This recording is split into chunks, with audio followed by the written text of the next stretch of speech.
से भी और सबके लिए कहना भी कि हम कोई चमत्कार नहीं करते। हमारा अपने इष्ट पर भरोसा है और अपने इष्ट का प्रचार करना अगर अंधश्रद्धा है तो पूरे भारत के हनुमान भक्तों पर एफआईआर होनी चाहिए। आप संत नहीं हैं, आप चमत्कार, आप कहते हैं आप चमत्कार नहीं करते, लेकिन सोशल मीडिया पे ऐसे कई सारे वीडियोस है जो ऐसे क्लेम करते हैं कि आप चमत्कार करते हैं। उस पर क्या कहना ये चाहेंगे? इष्ट की कृपा है, ये बालाजी की कृपा है। जैसे आप कुछ भी नहीं है पर आपके ऊपर जो बैठे हैं वो बहुत कुछ है, उनके ऊपर भी कोई है वो बहुत कुछ है, ऐसे ही हमारे ऊपर भी कोई है जो हमारे बालाजी हैं। हमारी उनकी प्रति निष्ठा और श्रद्धा है और उनको मानने से अगर किसी के जीवन में जो उजाला आ जाता है, चमत्कार हो जाता है, तो क्या बुराई है? किसी दीनहीन व्यक्ति को हॉस्पिटल से परास्त हो, ये दुर्भाग्य है, सोची समझी साजिशें हैं और बाइकॉट ही इसका बहुत सरल सर्वोत्तम उपाय है।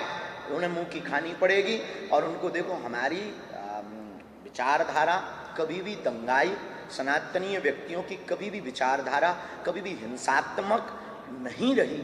हम लोग सब सनातनी पूर्णतया अहिंसावादी हैं, परंतु हर बार सनातनी हिंदुओं के देवी देवताओं को ही टारगेट इसलिए बनाया जाता क्योंकि हम लोग बड़े भोले भाले लोग हैं, हम लोग अहिंसा पर भरोसा रखने वाले लोग हैं।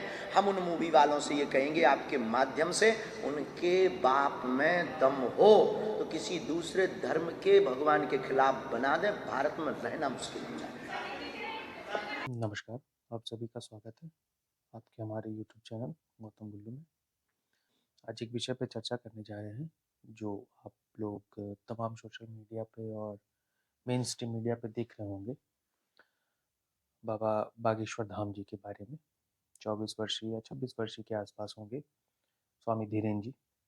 उन पे एक संस्था है जो अंधश्रद्धा मूल समिति का नाम से जानी जाती है, जो महाराष्ट्र से संचालित होती है। संचालित इन द सेंस कि वो उसका रजिस्ट्रेशन वहीं से है और पूरे देश भर में वो अपना काम करती है। उसका मानना है कि स्वामी धीरेन जी जो है बागेश्वर धाम के महंत हैं, वो अंधविश्वास फैलाते हैं और वो चमत्कार दिखाते हैं, प्रलोभन देते हैं और इस तरीके का काम करते हैं। और उस पे जो है महाराष्ट्र में उनके ऊपर एफआईआर भी की गई है और उनका मानना है समिति का, जो अंधश्रद्धा समिति है, उनका स्थान जेल में होना चाहिए। तो इसी पे हम लोग आज चर्चा करेंगे। पहली बात तो ये कही जाती है या मानी जाती है कि श्रद्धा पे सवाल नहीं होने चाहिए।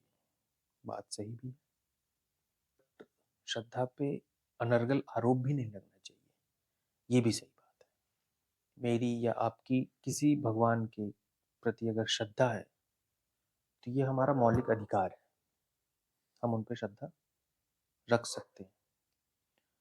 हम अगर किसी को मानते हैं, दिल से मानते हैं, मन से मानते हैं, तो वो हमारी स्वैच्छिक है, वो उस पे मेरा अधिकार है, हक है कि मैं किसी भगवान को पूज सकता हूँ, मैं उसके नाम पे व्रत रख सकता हूँ, मैं उसके नाम पे प्रसाद चढ़ा सकता हूँ, मैं उनके नाम पे दूध चढ़ा सकता हूँ। ये मेरी स्वेच्छा है, इस पे बाकी लोगों का क्यों आपत्ति है ये समझना चाहिए। और जो स्वामी धीरेन्द्र शास्त्री जी के ऊपर जो आरोप लग रहे हैं, ऐसा नहीं है कि कोई उनके संस्था पे या अंधश्रद्धा मूल समिति के पास एप्लीकेशन देने गया था कि हमको जो है धीरेन्द्र शास्त्री जी ठग रहे हैं या मेरे साथ उन्होंने कुछ गलत किया या मैं ठगा गया वहाँ पे उनके पंडाल में जा करके। तो ऐसा कुछ नहीं, उन्होंने स्वतः संज्ञान ले लिया तो मान लिया जाता है शास्त्री जी गलत कर रहे हैं और बाकी ये जो है ये सही कर रहे हैं। कई मीडिया चैनल ने तो ये भी कहा कि शास्त्री जी ने दो दिन की कथा बंद करके वो भाग गए और फलाना ढिमकाना हो गया। बल्कि शास्त्री जी ने तो कहा भी, आइए मैं आपको खर्चा देता हूँ आने जाने का भी और आपकी सुरक्षा भी करता हूँ। आपको अगर चैलेंज करना है आइए हमारे सामने कहिए, अपनी बात रखिए, मैं अपने तर्क देता हूँ। और बल्कि शास्त्री जी ने तो साफ तौर पे कहा कि मैं कोई चमत्कारी नहीं हूँ, मैं कोई बाबा नहीं हूँ, मैं तो हनुमान जी की, भगवान श्री राम की पूजा अर्चना करता हूँ और मैं किसी का नाम या बाकी चीज़ें, उसका घर, उसकी परेशानी क्या है, मैं इसके लिए केवल उससे ये कहता हूँ कि हनुमान जी का आप जाप करिए। इसमें अंधश्रद्धा कहाँ से आ जाती है? ये शास्त्री जी का कहना है। रही बात अंधश्रद्धा की और इन सब चीज़ों की, तो ये सब बेफिजूल की बातें हैं। बाकी आप बाकी धर्मों में भी आप देख सकते हैं कि किस तरह की अंधश्रद्धा होती है। लोगों को माथा चूमते ही भूत भाग जाता है, रीढ़ की हड्डी सीधी हो जाती है, व्हील चेयर पे बैठा हुआ लड़का चलने लगता है, बिना मुँह से बचपन का गूंगा आदमी बोलने लगता है, नेम ऑफ जीसस और दरगाह के नाम पे ज़्यादा चढ़ते, वो सब तो खैर अलग की बात है। धीरेन्द्र शास्त्री जी की जो कथा होती है या पंडाल लगते हैं, उसमें लाखों की भीड़ जाती है, लोग उन पे श्रद्धा करते हैं, उन पे विश्वास करते हैं। यह उनका निजी अधिकार है, उनको हम और आप नहीं रोक सकते कि आप उन पे क्यों विश्वास करते हैं। तमाम मीडिया चैनल और बाकी सोशल मीडिया नेटवर्क को आप देखिए किस तरह से हिंदुओं को ही गिल्ट मोड में डाल दिया जाता है। आप अगर धीरेन्द्र शास्त्री जी के बारे में कुछ समर्थन करते हैं या कुछ कहते हैं तो आपके ऊपर ही थू-थू करते हैं कि आप भोंगा पंडितों के चक्कर में पड़े हुए हैं, इस तरह की भाषा यूज़ करते हैं। तो भाई हम आपसे मांगने थोड़ू गए हैं, हमारा विश्वास है, हम उन पे विश्वास करते हैं, इसमें आपको क्या तकलीफ है? आप थोड़ू खर्चा दे रहे हो हमारा उनके पास जाने का या उनके ऊपर कुछ चढ़ावा चढ़ाने का। ये मेरी श्रद्धा है। 5 मिनट के कार्यक्रम में उनके मतलब 3-3 साढ़े 3-3 घंटे का वो प्रवचन करते हैं। भगवान श्री मर्यादा पुरुषोत्तम राम के बारे में बताते हैं, हनुमान जी के बारे में बताते हैं, माँ सीता जी के बारे में बताते हैं। कथावाचकों का साल भर का शेड्यूल तय रहता है। जाइए आप उनसे साक्षात करिए, उनसे कहिए कि आप ढोंगी हैं। उनके सामने वो तो कह रहे हैं। वो तो आपको बुला रहे हैं ना कि आइए आप हमारे सामने रहिए, बात करिए। आने-जाने का खर्चा हम देते हैं, आपको सुरक्षा हम प्रदान करते हैं। जाइए अपनी बात कहिए, इस तरह की बातें होती रहती हैं। अब ऐसा होता क्यों है? ऐसी हिम्मत क्यों आती है इस तरह की आलोचना करने की या इस तरह की बात उठाने की कि अंधश्रद्धा फैलाते हैं या बाकी चीज़ें करते हैं? आप थोड़ा-सा पीछे देखिए, आपको 2 उदाहरण देता हूँ। सरकारें इन लोगों को समर्थन करती हैं। पिछली सरकारों ने तो ऐसे-ऐसे काम किए हैं कि आपको क्या ही कहा जाए। हुँ? एक है एमएफ हुसैन, चित्रकार हैं, कलमकार हैं, नाटककार हैं, कहानीकार हैं, सब कुछ हैं। कांग्रेस ने उन्हें पद्म भूषण और पद्मश्री दिया हुआ है। और जो आप तमाम चित्र देखते हैं भगवान श्री राम के, हनुमान जी के, माँ सीता जी के, इनका जो सबसे पहला चित्र या जिस तरह से रूप प्रदर्शित किया है पूरी दुनिया में या भारतवर्ष में, वो राजा रवि वर्मा के नाम से जाने जाते हैं, चित्रकार हैं बड़े। केरल सरकार ने एम.एफ. हुसैन को सम्मानित पुरस्कार किया राजा रवि वर्मा के नाम से, जो मर्यादा पुरुषोत्तम राम की, माँ सीता की, दुर्गा की नग्न तस्वीर बना करके अपना पेट पालते, उनको राज्यसभा मेंबर बना दिया गया। तब तो किसी मूलन समिति नहीं आई कि आप ऐसा काम क्यों कर रहे हैं, आप किसी की भावना को ठेस या उसकी भावना के साथ आप क्यों खेल रहे हैं।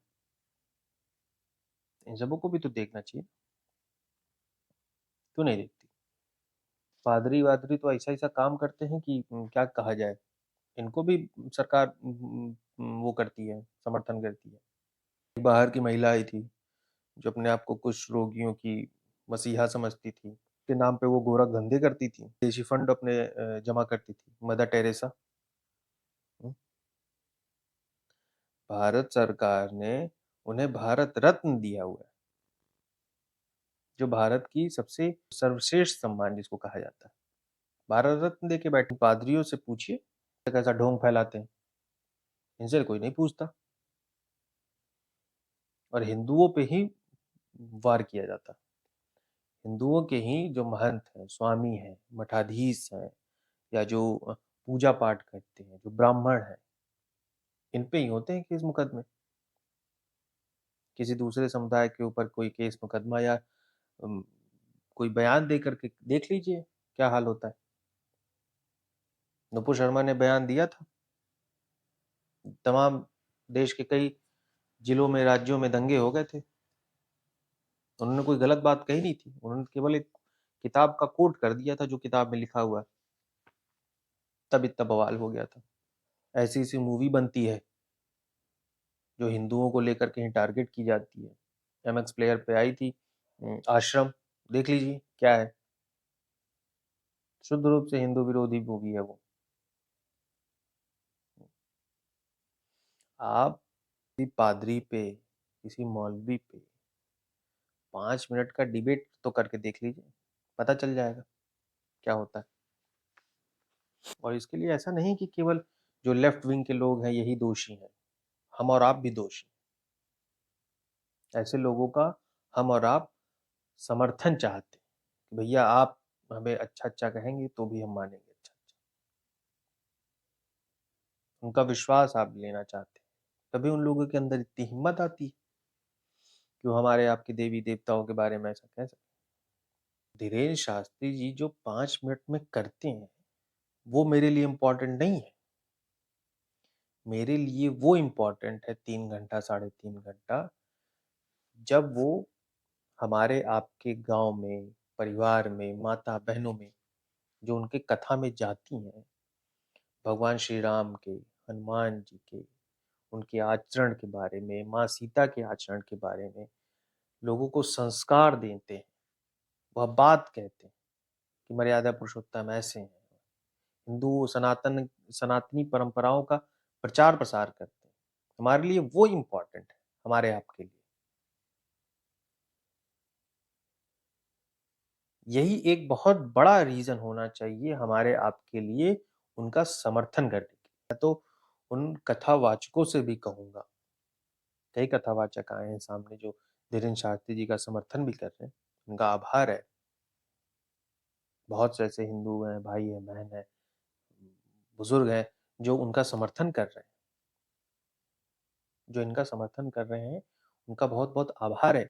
लेकिन मेरा उन कथावाचकों, जो कथावाचक हैं, जो संत हैं, महात्मा हैं, वो भी खुल करके शास्त्री जी का, धीरेन्द्र शास्त्री जी का समर्थन करें। इसलिए नहीं करें कि वह काम कर रहे हैं या कुछ कर रहे हैं, वह इसलिए करें कि सनातनी परंपरा को जन जन मानस तक पहुंचाने का भार आपके कंधों पर है। इस चीज को आप समझिए। तो सारे कथावाचकों को व्यासपीठ पर बैठ करके उनका समर्थन करना चाहिए। लाखों की भीड़ आती है। आप जो बात कहते हैं मर्यादा पुरुषोत्तम राम के बारे में, माँ सीता के बारे में, हनुमान जी के बारे में, कृष्ण जी के बारे में, वह जन जन मानस तक पहुंचती है। अब मैं अगर कोई कथा सुनता हूँ तो मैं घर पे आकर के उसकी चर्चा करता हूँ। आप हमारे अपने घरों में देख लीजिए, सास बहू के टीवी सीरियल से ज्यादा आस्था चैनल लगे रहते हैं। जो प्रवचन सुनते हैं, जो व्यासपीठ पे बैठे लोग हैं, उनकी बात को अपने आचरण में उतारने का प्रयास करते हैं। यह बहुत महत्वपूर्ण बात। और धीरेन्द्र शास्त्री जी पर यह जो प्रहार हो रहा है, यह जो आक्रमण हो रहा है, यह शुद्ध रूप से एक षड्यंत्र देखा जा रहा है। और षड्यंत्र इसलिए देखा जा रहा है कि पिछले 25 दिसंबर को, क्रिसमस के दिन, उन्होंने लगभग 200 से 300 परिवारों के सदस्यों को पादरी से सनातनी धर्म में उनकी घर वापसी की। उस दिन से ही कयास लगाए जा रहे थे कि उन पर इस तरह के प्रहार होंगे, और हो रहे हैं। तो आप सभी को उनका समर्थन करना चाहिए। और सनातनी परंपरा, हम और आप एक सनातनी परंपरा में जीने वाले व्यक्ति हैं, हम उसको मानने वाले व्यक्ति हैं, हम उसको धारण करने वाले व्यक्ति। इन बेवकूफों से नहीं अपने आप को वो करना चाहिए। आपको कैसा लगा वीडियो ये आप बताइए कमेंट में, और लाइक शेयर एंड सब्सक्राइब भी कर लीजिएगा। आपका बहुत बहुत आभार।